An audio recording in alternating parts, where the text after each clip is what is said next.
Hello friends, कैसे हैं आप सब लोग। आई होप आप सब लोग बिल्कुल ठीक होंगे।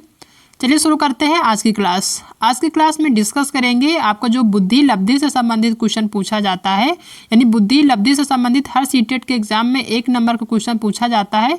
ठीक है, तो आज की क्लास में बुद्धि लब्धि से संबंधित जो क्वेश्चन पूछे जाते हैं उनको सॉल्व कैसे करना है उसको हम डिस्कस करेंगे। ठीक है, तो आज की जो क्लास है बहुत ही इंपॉर्टेंट होने वाली है, क्योंकि इस टाइप के जो क्वेश्चन है 1 नंबर का आपका हर सीटेट एग्जाम में पूछा जाता है और बहुत सारे लोगों को नहीं पता होता कि किस तरीके से सॉल्व किया जाता है। वो 1 नंबर के लिए उस क्वेश्चन को स्किप कर देते हैं, बाकी जो क्वेश्चन है उसको सॉल्व कर देते हैं। ठीक है, उनको लगता है कि जो ये क्वेश्चन है बहुत ही हार्ड होगा, बहुत ही डिफिकल्ट होगा, उनसे नहीं सॉल्व हो पाएगा। बहुत सारी ऐसी लड़कियां होती हैं जिनको लगता है कि अरे सीडीपी में मैथ कहाँ से आ गया, और बिल्कुल से जो अंक होते हैं उनको देखती हैं और वहाँ से स्किप कर देती है, उस क्वेश्चन को नहीं सॉल्व कर देती। तो बहुत ही आसानी से जो है इस क्वेश्चन को सॉल्व किया जा सकता है। कौन सा तरीका होता है, किस तरीके से सॉल्व करेंगे कि विदिन 1 मिनट यानी 1 मिनट के अंदर अंदर आप उस जो क्वेश्चन है उसको सॉल्व कर पाएंगे। ठीक है, और ये जो 1 नंबर है बहुत ही इंपॉर्टेंट होता है आपके 30 नंबर लाने के लिए, चाहे आपका सीडीपी हो या बाकी जो अदर सब्जेक्ट है उन सभी के लिए, क्योंकि 30 नंबर का जो क्वेश्चन पूछा जाता है 30 नंबर बहुत ही इंपॉर्टेंट होते हैं आपके सही स्कोर लाने के लिए। तो ये जो क्वेश्चन है किस तरीके से सॉल्व किया जाता है उसको हम आज की क्लास में डिस्कस करेंगे। ठीक है, तो क्लास बहुत ही इंपॉर्टेंट होने वाली है, शुरू से लास्ट तक देखिएगा कि जितने भी क्वेश्चन उनको किस तरीके से सॉल्व करते हैं। सारे क्वेश्चन अगर आप देखेंगे ध्यान से तो आपको जो है ये क्वेश्चन या जो सूत्र से आधारित है सूत्र पे, वो सूत्र भी आपको रट जाएगा, साथ ही साथ आपको जो क्वेश्चन का तरीका है सॉल्व करने का वो भी आपको जो है रट जाएगा आसानी से, क्योंकि जो है बहुत ही इजी है। अगर आप पूरी क्लास देखेंगे लास्ट तक तो सारे क्वेश्चन अगर आप सॉल्व करेंगे साथ में तो बहुत आसानी से सॉल्व कर पाएंगे आप पेपर में भी। ठीक है, तो आज की जो क्लास है बहुत ही इंपॉर्टेंट है बुद्धि लब्धि को लेकर, क्योंकि बुद्धि लब्धि से संबंधित 1 नंबर का क्वेश्चन पूछा जाता है। अगर आप चैनल पर नए हैं तो चैनल को सब्सक्राइब कर लीजिएगा, साथ ही साथ एक बेल आइकन होता है, सब्सक्राइब करने के बाद उसको प्रेस कर लेंगे तो हमारी जितनी भी क्लासेस आएंगी हमारे चैनल पर उसका जो नोटिफिकेशन आप तक पहुँचेगा। ठीक है, तो कोई भी क्लास आपकी मिस नहीं होगी, सारी क्लासेस आप अटेंड करेंगे तो आपके लिए काफ़ी बेनिफिट होगा आपके सीटेट एग्जाम के लिए। ठीक है, तो चलिए शुरू करते हैं आज की क्लास। ये जो टॉपिक है बहुत ही इजी है, बस इसको समझने की जो है ज़रूरत है। ठीक है, तो सबसे पहले क्वेश्चन देख लेते हैं। जो बुद्धि परीक्षण होता है या जो आईक्यू लेवल निकाला जाता है इसका जो निर्माण है किसने किया था। ठीक है, सबसे पहले तो यही जरूरी है कि जो बुद्धि लब्धि हम निकालते हैं, जो आईक्यू को हम जो है सुनते रहते हैं कि इस बच्चे का इतना आईक्यू है, उस बच्चे का इतना आईक्यू है, या किसी भी बच्चे का आईक्यू कितना होना चाहिए, सामान्य बच्चे का आईक्यू कितना होता है, या प्रतिभाशाली बच्चे का जो आईक्यू है कितना होना चाहिए, इन सब के बारे में जो हम सुनते रहते हैं। तो इस सबसे पहले ये जानना जरूरी होता है कि जो आईक्यू है या बुद्धि लब्धि इसका जो परीक्षण किसने किया था। ठीक है, तो जो बुद्धि लब्धि है इसका क्वेश्चन है कि सबसे पहले बुद्धि परीक्षण का निर्माण किसने किया था, कौन सा मनोवैज्ञानिक था जिन्होंने आईक्यू जो है निकालना सबसे पहले सीखा था या जो है इसका जो परीक्षण किया था। कोई ना कोई तो मनोवैज्ञानिक रहे होंगे जिन्होंने सबसे पहले किसी भी व्यक्ति का आईक्यू निकाला होगा कि इस व्यक्ति में इतना आईक्यू है, इस व्यक्ति में इतना है, ये इस कैटेगरी में आता है, ये जो है इस कैटेगरी में आता है। तो वो कौन है ये बताना है। पहला है थॉर्नडाइक, दूसरा है गिलफोर्ड, तीसरा है बिने साइमन और चौथा है इनमें से कोई नहीं। तो जो बुद्धि परीक्षण का जो सबसे पहले इन्होंने परीक्षण किया था, बुद्धि का जो परीक्षण किया था या जो आईक्यू जो है निकाला जाता है, वो जो सबसे पहले उसका जो परीक्षण किए थे वो थे आपके बिने। ठीक है, बिने जो है उन्होंने बुद्धि परीक्षण के लिए सबसे पहले शुरुआत करी थी। साथ में उनके जो एक साथी थे, उनके मित्र हैं, सहयोगी कह लें, उन्होंने इनके जो है साथ में इस बुद्धि परीक्षण का निर्माण किया था। यानी बिने और साइमन दोनों लोगों ने मिलकर बुद्धि परीक्षण का निर्माण किया था। बिने साइमन एक ही व्यक्ति नहीं, दोनों अलग अलग व्यक्ति हैं। शुरुआत बिने ने की थी, लेकिन साथ में जो है इनको जो साइमन इनको भी साथ में ले लिए थे बुद्धि परीक्षण के दौरान। ठीक है, तो इन दोनों लोगों को मिलाकर बुद्धि परीक्षण का निर्माण किया गया था। कहीं कहीं जो है बुद्धि परीक्षण को जो है बिने साइमन परीक्षण भी कह देते हैं लोग, या कहा भी जा सकता है, क्योंकि इन्होंने जो है इसका परीक्षण किया था बुद्धि का या आईक्यू का। ठीक है, तो बिने और साइमन दोनों ने मिलकर किया था। बिने साइमन एक ही व्यक्ति नहीं, दोनों अलग अलग व्यक्ति, दोनों ने साथ मिलकर जो है ये बुद्धि का परीक्षण किया था। तो सी ऑप्शन यहाँ पे सही होगा। ठीक है,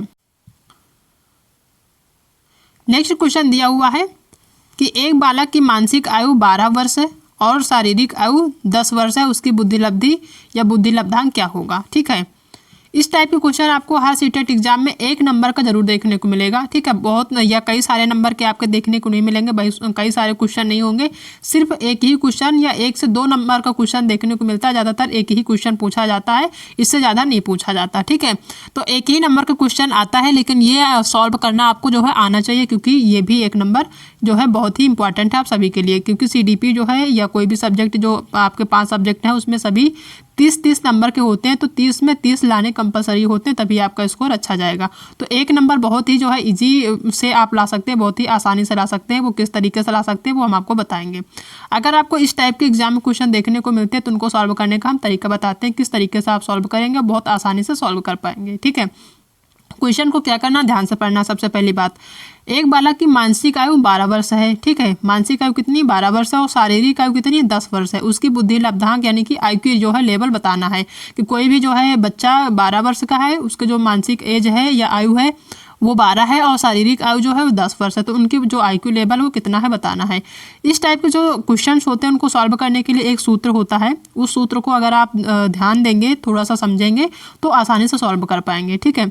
सूत्र क्या है, सूत्र है कि बुद्धि लब्धि यानी कि IQ बराबर मानसिक आयु, ठीक है, ये मानसिक आयु हो जाएगा, बटे वास्तविक आयु, ये वास्तविक आयु हो जाएगा, ठीक है, गुणे 100 हो जाएगा, ठीक है। इतना होता है आपका जो है सूत्र, मानसिक आयु बटे वास्तविक आयु गुणे 100 IQ बराबर, ठीक है। यानी क्योंकि IQ हमें निकालना होता है, ज़्यादातर क्वेश्चन में IQ ही पूछा जाता है, तो IQ निकालना हो तो IQ बराबर मानसिक आयु, यानी जो भी मानसिक आयु है किसी भी बच्चे का उसको ऊपर रखना है हमेशा के लिए, इसको ध्यान रखिए। मानसिक आयु को ऊपर रखना है और वास्तविक आयु को नीचे रखना, और साथ में उसको 100 से गुणा कर देना है। इतना आपको ध्यान रखना है। इस सूत्र को बहुत ही आसानी से जो है समझ लीजिए, बहुत आसान तरीके से। सबसे पहले क्या करना है, मानसिक आयु रखना है, ठीक है। उसके बाद क्या रखना है, वास्तविक आयु रखना है, और फिर गुणे 100 से कर देना है, क्योंकि आपको आयु की निकालना है, ठीक है। तो IQ बराबर मानसिक आयु वास्तविक आयु गुणे 100। हमेशा ध्यान रखना, मानसिक आयु कहाँ रखना, सबसे ऊपर रखना। यहाँ पे वास्तविक आयु नहीं रख देना है आपको। अगर यहाँ ऊपर आप वास्तविक करते हैं, नीचे मानसिक करते हैं, तो वो आपको जो है जो आंसर निकलेगा वो गलत निकलेगा, आप परेशान रहेंगे। बिल्कुल छोटा सा टाइम लगता है इसको सॉल्व करने में, उसमें बहुत ज़्यादा परेशान होंगे, ठीक है।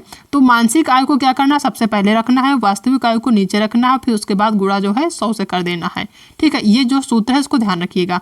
अब इसको निकालने का जो तरीका बताते हैं वो देख लीजिए, ठीक है। तो यहाँ पूछ रहा है कि एक बालक की मानसिक आयु कितनी है, 12 वर्ष है। तो हमने क्या कहा था कि मानसिक आयु सबसे पहले ऊपर रखना है, ठीक है, मानसिक आयु हो गया। फिर शारीरिक आयु कितनी है, 10 वर्ष है।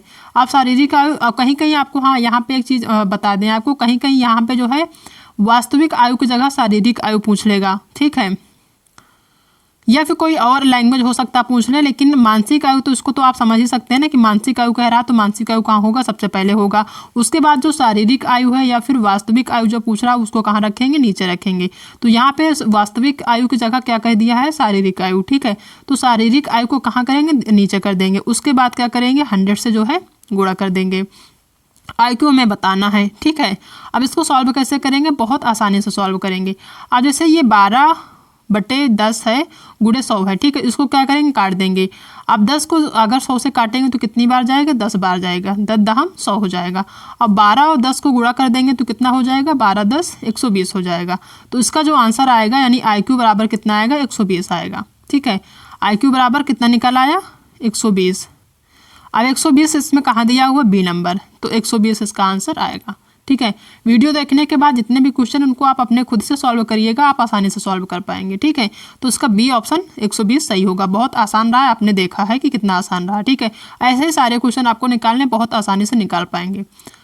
दूसरा क्वेश्चन है कि एक बालक की वास्तविक आयु 12 वर्ष है। यहाँ पे दे दिया वास्तविक आयु कितना है, 12 वर्ष। सबसे उसमें मानसिक आयु पहले दिया था, इसमें वास्तविक आयु दे दिया कि 12 वर्ष है। अब देखेंगे कि मानसिक आयु कहाँ दिया है, मानसिक आयु 15 वर्ष है। तो उसकी बुद्धि लब्धि क्या होगी, इसमें भी IQ बताना है कि बुद्धि लब्धि क्या होगी। तो हमने क्या बताया था कि मानसिक आयु क्या करना है, सबसे पहले लिखना है। तो मानसिक आयु कितनी है, 15। तो 15 वर्ष सबसे पहले लिखेंगे। फिर क्या करेंगे, जो वास्तविक आयु 12 है उसको क्या करेंगे, यहाँ लिखेंगे, ठीक है, और गुणा कर देंगे 100 से। यहाँ पे IQ बताना है, तो IQ बराबर हो जाएगा, ठीक है। अब इसको भी वैसे ही सॉल्व करना है, ठीक है। अब इसको 12 और ये जो 100 है 100, इसको क्या करेंगे काटेंगे। तो 12 से 100 तो कटेगा नहीं, तो हम 2 से काटेंगे। 2 छंग 12, 2 पंचे 10, ये हो गया। ठीक है, अब हो गया 2 3 तय 6, अब यहाँ 2 दूना 4, 2 पंचे 10, 25 हो गया। ठीक है, अब 3 और 15 को काट देंगे, क्योंकि 3 से 25 तो कटेगा नहीं, तो 3 और 15 काट देंगे, 3 पचे 15 हो गया। 25 पंचे कितना होगा, 125 हो जाएगा। ठीक है, तो इसका पहला ऑप्शन 125 कहाँ लिखा हुआ है, ये लिखा हुआ है 125, फर्स्ट ऑप्शन यहाँ सही होगा, है ना। एकदम बिल्कुल आसान, ऐसा ही निकालेंगे, बहुत आसानी से निकल जाएगा। हमेशा ध्यान रखना है मानसिक आयु को सबसे पहले लिखना है, चाहे यहाँ पे अगर वास्तविक आयु पहले पूछ रहा है या मानसिक आयु, उससे कोई मैटर नहीं, उससे कोई मतलब नहीं है। आपको हमेशा सूत्र को ध्यान रखना, मानसिक आयु जो है वो कहाँ रखना, सबसे पहले रखना है। वास्तविक आयु जो है आपको सबसे नीचे रखना है, फिर उसके बाद गुणा कर देना है 100 से। ठीक है, ऐसे ही आपको निकालना है, बहुत आसानी से निकाल पाएंगे। वास्तविक आयु आपका कहीं भी, कितने भी बड़े क्वेश्चन में कहीं भी दिया हुआ है, उससे कोई मतलब नहीं। सबसे पहले आपको मानसिक आयु ढूंढना, मानसिक आयु सबसे पहले लिखना है। ठीक है, तो यहाँ पे 125 आया, जैसा कि हमने सॉल्व किया, आपने देखा ही होगा। ठीक है, नेक्स्ट क्वेश्चन देखते हैं। नेक्स्ट क्वेश्चन है कि बुद्धि लब्धि परीक्षण में 16 साल के एक बच्चे का स्कोर 75 है, उसकी मानसिक आयु कितनी होगी। अब यहाँ पे क्या पूछ रहा, मानसिक आयु पूछ रहा, लेकिन यहाँ पे उसने क्या कर दिया कि बुद्धि लब्धि परीक्षण में 16 साल के बच्चे का स्कोर 75 है, यानी कि जो बुद्धि लब्धि परीक्षण किया गया, जो IQ लेवल किया गया, उसका जो IQ आया है वो है 75। ठीक है, और कितने साल का बच्चा है, 16 साल का बच्चा है। ठीक है, तो इसमें जो है मानसिक आयु हमें पता नहीं है, उसकी जो वास्तविक आयु वो कितनी पता, 16 साल की, क्योंकि 16 साल का बच्चा है। तो मानसिक आयु हमें नहीं पता है, तो उसको क्या करना है, कुछ भी नहीं करना है। उसको जो है, अब उसका IQ कितना है, IQ हमेशा क्या करते थे, ऐसे लिखते थे, क्योंकि IQ हमें पता नहीं होता था। तो इसमें क्या करेंगे, जो IQ यहाँ पे 75 दिया हुआ है, उसका जो बच्चे का जो स्कोर है वो कितना, 75, तो 75 कर देंगे यहाँ पे। ठीक है, बराबर क्या करेंगे, फिर मानसिक आयु कितनी है, तो मानसिक आयु सबसे पहले लिखेंगे, क्योंकि मानसिक आयु हमें पता ही नहीं है। बट 16 यहाँ पे वास्तविक आयु हमें पता है, इसको क्या करेंगे, 100 से गुणा कर देंगे, ये हो गया। ठीक है, अब क्या करेंगे कि जो ये इस तरीके से हम सॉल्व कर लेंगे। फिर क्या करेंगे कि ये जो 75 है उसको क्या करेंगे, 75 गुणे जो आपकी ये वास्तविक आयु, उसको 16 कर देंगे, बट 100 कर देंगे। ठीक है, ऐसे सॉल्व करेंगे।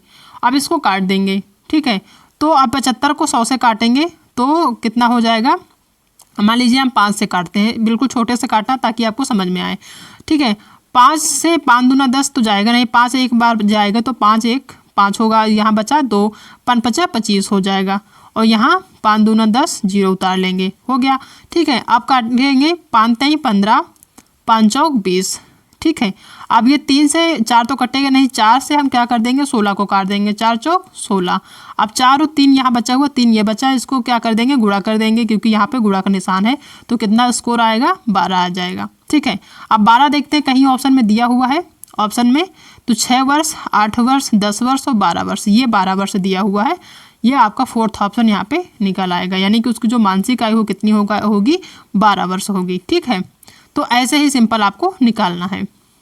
नेक्स्ट क्वेश्चन देखते हैं कि यदि एक बच्चे की मानसिक उम्र 5 वर्ष है, देखो यहाँ पे आयु की जगह उम्र दे दिया है। ठीक है, इस टाइप के क्वेश्चन देखने को मिलेंगे, तथा वास्तविक आयु कितनी है, 4 वर्ष है, तो उस बच्चे की क्या करना है, IQ बताना है। ज़्यादातर IQ ही पूछा जाता है क्वेश्चन, ठीक है, एग्जाम में, तो उसका सिंपल क्या बताना है, IQ बताना है। अब हमने क्या कहा था कि मानसिक आयु क्या करना है, सबसे पहले लिखना है, तो मानसिक आयु कहाँ करेंगे, सबसे पहले लिखेंगे, 5 हो गया। फिर वास्तविक आयु कितना है, 4 वर्ष, 4 लिखेंगे। फिर उसके बाद क्या करेंगे, गुणा 100 कर देंगे। अब इसको काट पीट देना है, आराम से निकल आएगा। ठीक है, अब इसको अगर काटना है तो 4 है, 4 से ही काट देंगे, 4 दूना 8, फिर यहाँ बचा कितना, 2 हुआ 20, 4 पंचे 20, अब 25 पंचे कितना होता है, 125 होता है। अगर आप गुणा करेंगे तो आसानी से निकल आएगा, 25 पंचे 125, 125 आपका बी ऑप्शन में दिया हुआ है, बी ऑप्शन आपका यहाँ पे सही होगा। ठीक है, तो बहुत ही आसान है, इस तरीके से सॉल्व करेंगे बहुत ही आसानी से, 1 मिनट का भी टाइम नहीं लगता है, 1 मिनट के अंदर अंदर ही आप सॉल्व कर लेंगे। बस आपको थोड़ी सी प्रैक्टिस करनी है, अगर 10 क्वेश्चन भी अगर आपने प्रैक्टिस कर लिया तो बहुत आसानी से आप सॉल्व कर पाएंगे आप अपने एग्जाम में। ठीक है, अब नेक्स्ट क्वेश्चन देखते हैं, किस बुद्धि लब्धि स्तर का बालक सामान्य बुद्धि वाला कहलाता है। कौन से बुद्धि लब्धि का जो बालक होता है वो सामान्य बुद्धि का कहलाता है, ये बताना है। ठीक है, पहला है 70 से 79, दूसरा है 80 से 89, तीसरा है 90 से 109 और चौथा है 110 से 119। तो जो सामान्य बुद्धि लब्धि का जो बच्चा होता है वो होता है 90 से 109, यानी जिसकी जो है IQ लेवल 90 से 109 के मध्य होती है, बीच होती है, वो सामान्य बुद्धि वाला बालक कहलाता है। ठीक है। और जिस बच्चे का जो IQ लेवल है वो आपका 140 से अगर अधिक होता है तो कौन सा होता है, वो प्रतिभाशाली बालक की श्रेणी में आता है। ठीक है, इसको ध्यान देंगे। 140 के ऊपर वाला प्रतिभाशाली होता है और 90 से 109 के बीच वाला जो होता है वो क्या होता है, सामान्य बुद्धि का होता है।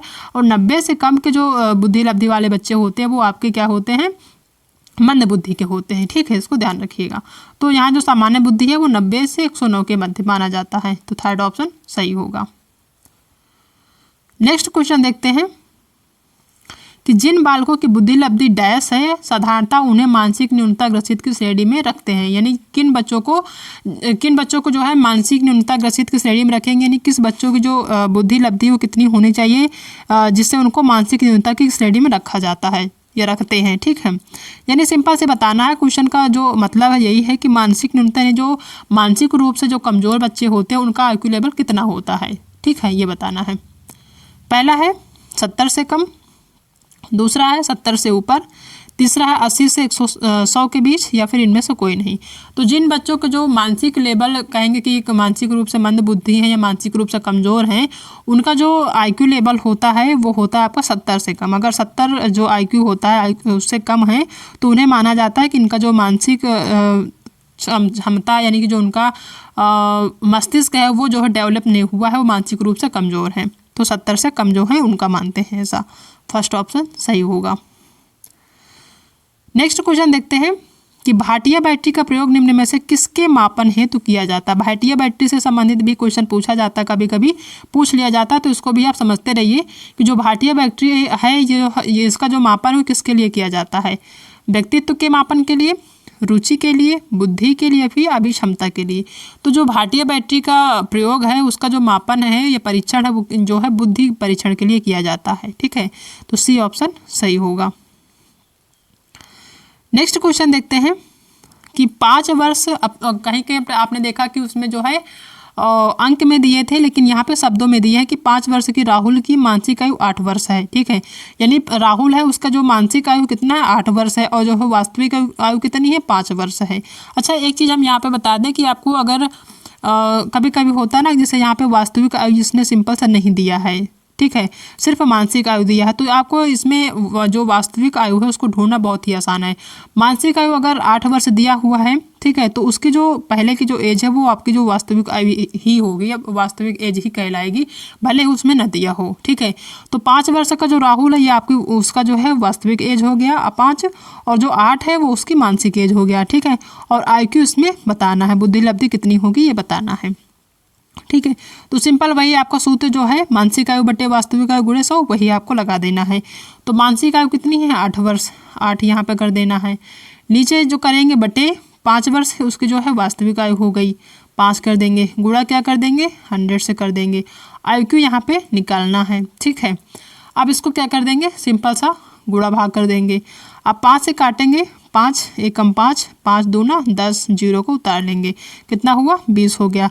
अब 8 गुणे 20 को कर देंगे, यानी 8 का गुणा किससे करेंगे 20 का, तो 20 8 दूना 16, 160 हो जाएगा। ठीक है, अगर 8 को गुणा करेंगे 20 से या 20 को गुणा करेंगे 8 से तो सिंपल सी बात है कि 160 ही आएगा। अब 160 कहाँ पे है, सी ऑप्शन 160 यहाँ पे दिया हुआ है और सी ऑप्शन ही यहाँ पे सही होगा। ठीक है, तो है ना बिल्कुल इजी, क्योंकि आपने अगर इससे पहले सॉल्व नहीं किया होगा, आपने देखा होगा तो आपको बहुत डिफ़िकल्ट लगा होगा कि अरे कैसे सॉल्व हो गए, तो मैथ आ गई CDP में। तो मैथ जो आ भी रही है बहुत ही सिंपल है, बस आपको थोड़ा सा जो है इसमें तो सूत्र को ध्यान रखना है कि जो मानसिक आयु है उसको ऊपर लिखना है, वास्तविक आयु नीचे लिखना है, गुणे जो है 100 से कर देना है, IQ जो आएगी उसको काट पीट देना है, सिंपल सा वो जो है आपको सॉल्व हो जाएगा, निकल आएगा आसानी से। ठीक है, तो ये सारे क्वेश्चन हैं जो कि हमने आज की क्लास में डिस्कस किया है। ठीक है, बहुत सारे लोगों को ये जो क्वेश्चंस हैं बहुत जो है डिफ़िकल्ट लगते हैं, उनको वो जो है सॉल्व नहीं करते हैं, तो हमने सोचा कि चलो आज की क्लास में हम इसको बता देते किस तरीके से सॉल्व किया जाता, ताकि 1 नंबर जो है आपका यहाँ से निकले ना, 1 नंबर के लिए आप क्वेश्चन को जो है छोड़ के ना जाएँ। ठीक है, तो आई होप कि आप सबको आज की क्लास पसंद आई होगी। अगर क्लास पसंद आई है तो वीडियो को लाइक करिएगा। अपने दोस्तों में शेयर करिएगा। अगर आप चैनल पर नए हैं तो चैनल को सब्सक्राइब कर लीजिएगा। साथ ही सब्सक्राइब करने के बाद आपका एक बेल आइकन होता है, वहाँ पर अगर उसको प्रेस कर देंगे तो आपको जो नोटिफिकेशन आता है, अगर हम कोई भी क्लासेस जो है हमारी आती है हमारे चैनल पे, तो उसका जो नोटिफिकेशन वो आपके पास जाएगा। ठीक है, तो कोई भी क्लास मिस नहीं होगी। तो बेल आइकन प्रेस करना बिल्कुल भी मत भूलिएगा। मिलते हैं कल एक नए टॉपिक के साथ, तब तक अपना ध्यान रखिएगा।